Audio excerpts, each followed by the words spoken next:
Well, today's a day where we're going to be fertilizing the garden. So as you can see, being that we're off grid here, we have no water. We've got 2 5-gallon buckets in the car strapped in that we bring from our other house, or from our current house. And basically what we do is we strap these in, bring them over, and then we will fill up watering cans with that. You can also see that we brought some slug and snail bait to try and hopefully get rid of some of that slug and snail issues that we've got. But for right now, I'm gonna get these out of the car and get ready to water the garden. Here's what it looks like. So basically we just fill these buckets with water and mix in some water soluble fertilizer. In this case, I think it was just a all-purpose feeder, like a 20-20-20. I do it a little lighter than the instructions call for because I try not to burn the plants and put too much fertilizer. But yeah, it's just that. So what we'll do is we'll take the water from there, put it into the watering can, and then just do as you would normally do on any other plant, right? We're just going to water them. The reason we have to do this is because we don't have a water source here active yet. We have a well dug, but we don't have a pump in it, and we don't have power. So right now we have to fill up buckets, bring them over once in a while. It has been raining, so it's not that we need a lot of water right now, but we do need to fertilize occasionally. I've given some granular fertilizer to the plants in the past, but they definitely, with this very thin layer of compost under the straw, they need more. You can see these green beans right there are starting to kind of yellow out, right? So giving them some is probably not a bad idea at this point. You can see the squash are flowering a lot. There's some young squash on there. I would like to make sure that these plants have all the nutrients they need. You can see over there, there's a little yellowing going on in that guy. Once again, just kind of try to give them the fertilizer that they need to keep going, so that we don't, spend all this time growing and not get anything. When we started this garden this spring, we were under no impression that we were going to get gigantic harvests because this land had never been worked before, and we did not do a traditional like till and amend method. We put a little bit of compost down and then straw on top of it. So we know that the first year may not be the most amazing results, and we're okay with that. We're okay with actually getting nothing from out of here. Really, the goal is to just build the ground up so that we have good fertile soil in the future. And if this is successful, we'll just continue down a path of moving the garden space through these areas as we clear out, right? Because what we would like to do is have the garden go all the way down, way back there. So it will be a very large space. But for right now, this is kind of our experimental area. But with all that being said, we would still like to harvest something out of here if we can. We believe that we should be able to get some beans. We should be able to get some potatoes and possibly even some winter squashes and pumpkins. We don't think the corn is really going to produce anything. That's down there just as kind of like a little play area. But we would still like to try and get some things out of here. Now, I don't believe that we'll get anything near what we would normally get in an established garden bed, and that's okay. Once again, it's not the goal here at this point in the life cycle of this garden.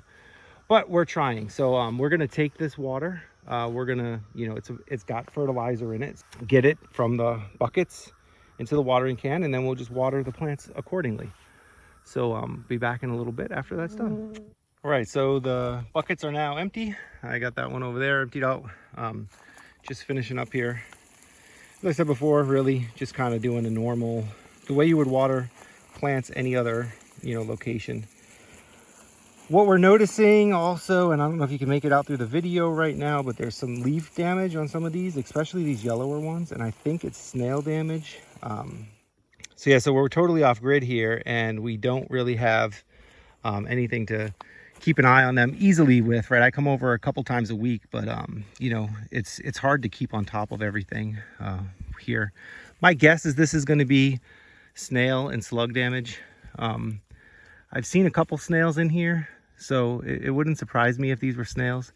You can kind of see a little bit of a mess there, some slime. So yeah, it's most likely snails that are doing this. Yeah, I don't know if you can make it out, but on that leaf over there, you can see a little shininess. That's probably snail as well. But as I've mentioned before, they really do like to live in the straw here. So I don't think in the long run, this straw is such a great idea for a mulch here. But some successes that are happening, I don't know if you can make that out, but we've got a lot of beans coming in. So These beans specifically at the end here, I'm not exactly sure. I think these are the dragon tongue variety of beans. And we have lots and lots of beans coming in. If they are the dragon tongue, the color must come in later, I guess. I don't know. I'm not exactly sure. We haven't grown these before. But there's a lot of beans in here. They do not seem to have that stripy color on them that a dragon tongue I would expect it to have. And some of these are quite large. Like that actually is pretty much a ripe bean. So maybe these aren't, maybe these are just the regular wax beans. And if they are, that's fine. These are pretty nice. That's a nice sized pod right there. I'll probably start picking these. We also have a nice little pumpkin growing there. I don't know if you can make that out, but we've got a pumpkin that's come across, and that's great. The pumpkin vine has been doing really well. Started over here, came all the way through the corn. The little pumpkin's right down there. And if you follow it through, it's coming out here along the fence line. And you can see that we've got another little pumpkin right there. So what I've been doing is just kind of training this guy down along the fence line so that it'll stay in the fence. And you know, we can kind of just weave it through, and the goal would be to have it just continue on down that fence. They're doing very well. Like I said, nice little pumpkin right there. That's pretty good to get started. We also have some small delicatas here. If you make those out. We did lose some to snail and slug damage. Some of these little ones, like this one right here, see if I can get it out to show you. The snails and the slugs, well, it's pretty much the slugs, come in and they eat the plant up. So see, they'll actually hollow it out. But once they get bigger, they seem to not be able to do that. So once the skin starts getting firmer, if you can see on this one, we've got one that's got more of the waxy skin. I think that one is probably going to be okay. We've got a couple more young delicatas here starting out, so that's great. Down here on these guys, we still have no female fruits. There was a little one there. I don't think that one's going to make it. And up here we've got one. I don't know, this one's looking a little yellow. I'm not sure if it's gonna take or not. It is a small, young butternut. These ones can do that, to get this yellowish color if they don't get fertilized properly. You know, so if the flower isn't pollinated while the fruit is forming. So maybe that one just didn't get pollinated. Oh, there's another little yellow one there. Maybe they're just yellowish color. I'm not sure. We do have some male flowers in here that should have helped pollinate them if they were, you know, needing to be pollinated. And we've got other squashes, you know, cucumbers over here that are flowering like crazy. So you would think if we were going to get some cross-pollination, wouldn't have been that difficult, but who knows? Once again, experiments, right? I don't know what's going to grow great in this environment. I don't know what's going to grow poorly. Here's another small butternut squash. Over here, we've got one more small squash right there, little female. And in here, I believe we had one. Let's see if I can find it. Yeah, one little pumpkin. I don't know if that pumpkin's going to take, but maybe. This is a pumpkin vine. You can see the pumpkins definitely vine significantly more than the other squashes. The other ones are almost bush style. Not really, like this definitely has some vining to it, but compared to the pumpkin, which is already really long, or the pumpkin that's on that end of the garden, that's really, really long, right? Some of these squash are definitely shorter or smaller. Another good thing here is we've got lots of the purple bean pods coming in. I don't know if you can see those, but there's lots of purple beans in here. As I had mentioned in an earlier video, these purple ones are super easy to pick. So these are pretty low foliage plants right now. Normally they look a lot more like those guys down there. I don't know what the deal is with these. Maybe they just need more compost in the ground or something, and they're a little starved for nutrients. Not sure, but they definitely have pods that are still very easy to determine, you know, where they are compared to a green bean, which looks like the stalks, right? Like these guys, the pods are very, very clear, very easy to see. So we're happy with the progress so far. The beans are coming along. Even the ones that aren't looking amazing, like these guys here, are starting to put some pods on them, and the flowers are pretty much everywhere. You know, we have lots of flowers on them, which is also great. Same thing there. these guys, while they have some ripe pods already, as I said earlier, you know, we've got ripe pods or close to ripe pods. Like that's another one that's getting close to being ripe. Some more here, right? That one's kind of green, but starting to turn yellow. We'll probably have to start picking these this week, and then be picking them for the next couple weeks straight, right? Like these things, once they start going, they kind of go crazy, and you'll get lots and lots and lots of beans for a couple weeks, and then they'll kind of stop. And that's when we'll pull them out and call it a year for these guys. So yeah, happy so far with that. A little bit of challenges with the slug damage or the snail damage. I'm going to sprinkle some slug and snail killer, see if it can do a little bit, but probably not much. And really the biggest challenge out here is just keeping the ground fertile. When we need to add fertilizer, at least liquid fertilizer, it is a lot of work bringing these buckets over and hand watering.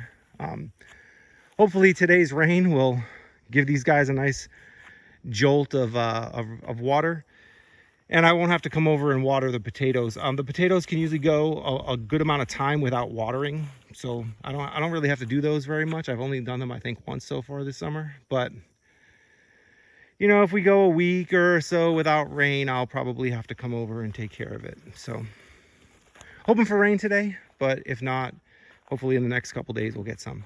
Corn also does pretty well without much work. I gave a little bit of the fertilized water to the corn just to give them an extra pop of fertilizer, although I don't feel like they're going to need it. We don't really expect to get much of a harvest off of these, if any, so it's not a big deal. If they don't produce for us, we don't really care. We were just kind of using up some seeds and to see how they would grow over here. They do seem to be doing pretty well though. You know, if we could get a variety of sweet corn that does well, then we could take that knowledge and next year grow a good sized patch. Well, it looks like the wax beans have started to produce. I just picked that pretty big handful there. That's basically just off of this little section of plants here. They have started to fruit pretty much well before any of the other plants. So pretty exciting. We got our first little harvest of beans there. We can probably eat some of those for dinner. I still have to pick some of the purple beans because there are some of those that are also ready. The rest of these have not really come into full fruit yet, but the purple beans and the wax beans definitely seem to be coming in, so that's really good. One thing that we have had a problem, speaking of problems and successes, you'll notice we have some purple potatoes pulled up here. When I came over this morning, I found some more of these just dug up. You know, this is what we thought was a woodchuck originally this year. We don't know what it is that's doing it. You can see the little hole in the straw there. Basically what they do is they seem to dig up around the straw and kind of push the potatoes out of the way. They don't seem to want to eat the potatoes. I'm guessing that it's something that's trying to get to some bugs in the ground, maybe? I don't know. It's a really weird thing that's going on here. You can see like here, we have a bump in the straw. This is where it was probably digging at some point. So they dig in the straw, make kind of a mess, knock the potatoes around, but don't eat the potatoes. So you can see there's another one there. There's a bunch of holes here. So something's definitely getting in here and digging into it. And the reason I think that they're actually not looking for the potatoes is, first of all, they don't seem to eat them. And second of all, they're digging in what was my grocery store potato plot here, where there was no potatoes growing, right? Like none of these grew, but yet there's still holes in this straw. So something came in here, dug around, and looked for whatever it's looking for. We're going to have to keep a tighter eye on that.